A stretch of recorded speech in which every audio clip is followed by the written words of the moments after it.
Hello বন্ধু, বিকেল হতেই আমরা মাঠে চলে গিয়েছিলাম। ছুটির দিন ছিল দিনটি। তো মাঠে যেয়ে এরকম সব বাচ্চারা এখানে খেলাধুলা করতেছে, আর আমার মেয়েকে দেখুন বল নিয়ে গেছে, সে খেলতেছে। সামনের দিকে দিতে সে বলটা যেন পিছনেই চলে যাচ্ছে, তার বল মারার যে স্পিড দেখতেই পাচ্ছেন। আর চারিদিকে দেখুন এরকম প্রত্যেক দিনই এখানে খোলা মাঠে মেলা বসে, আর আমরা এখানে যাই প্রায়। আর এখানে নিয়ে এসেছে এই তো আলুর বড় একটা আলু লাঠিতে এরকম করে মেশিনের দ্বারাই পিস পিস করে এটা তেলে, ছাকা তেলে ভেজে নেই। পরে এখানে সস দিয়েছে, খেতে বেশ দারুণ লাগে। তো যদিও আগে বাদাম খেয়ে নিয়েছি, তারপরে এটা খাইলাম, তারপরে আমরা খাইতেছি কুশারের জুস।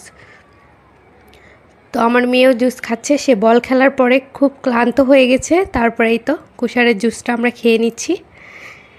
আর চারপাশে সবাই বাচ্চারাকে নিয়ে এসেছে খোলা মাঠে, আর অনেকেই বসে গল্প করতেছে, আর ভালোই লাগে এখানে।